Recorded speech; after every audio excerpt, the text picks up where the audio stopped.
Moiranggi ama manung changjalaga leibado laija cafe leibado laisoi farmdo adudanebako chattoise thamban yam satpa mafamdo adom side kidi amta chatriba aisi charisina ju aham boidonebako adom chatti chatlaga adom side to yawudriba chatpado ado yamsu phajai haibako adudo yengudoineba ado khangde thamban ge jere thamjet olamadra di ado ngasigi weather sisu yamna chu nungaibako chatpada ama nong ju tadabi ama saju sadabi nong mangaga adom yam nungaiba weather do adusu oye ado sumga lambi ke ka phabane adom yoksallaebako ado laisoi farm chatpagi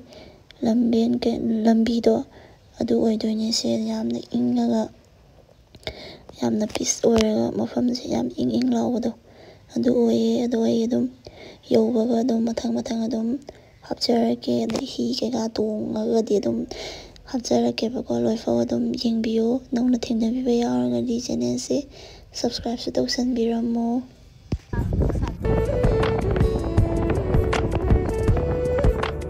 lambi se gari thaujanbada khitangdi khuiyebako ado yawdi yawarkadore yawre manungda changai kekaino khara chaba khotpa tawrani aduga video keka phasana namani du thambanje ayambade kena salamdreba adi thamje loina olebako je onama thamma yawramdina du phasu am phasare si cafe manungi sida khangani du kekaino khara charaga video number khotpa tawrani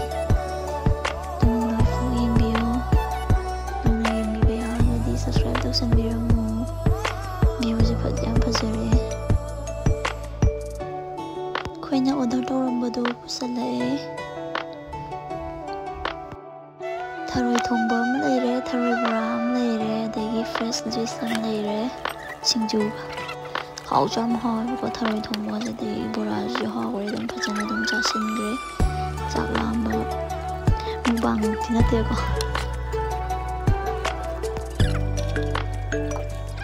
itu ni do thamban di hepa ya de ko tharu bute dum hepa ya ma tharu ni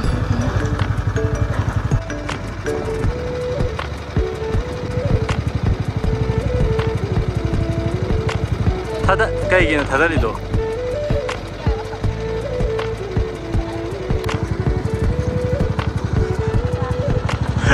lamba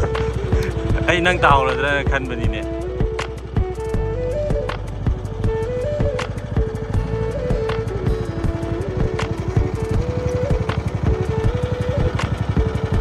oh mai lamo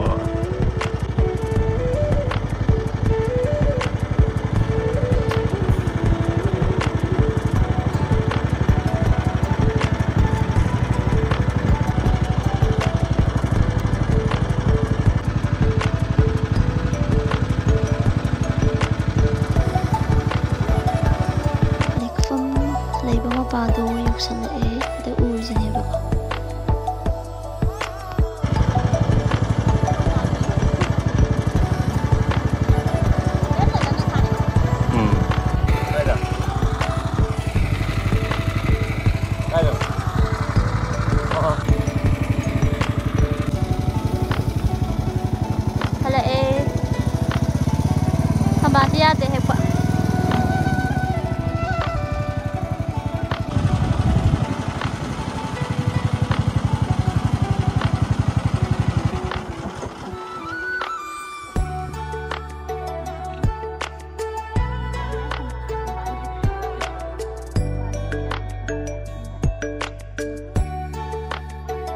yumda hallani ngasidi side dum loisanjarage mathangi video dong thengnarase egi video se nungai biragadi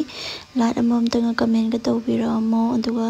nongna thengnabiba yawargadi channel se subscribe tausanbiramo mathangi video dong thengnarase ngasidi side loisanjarage bye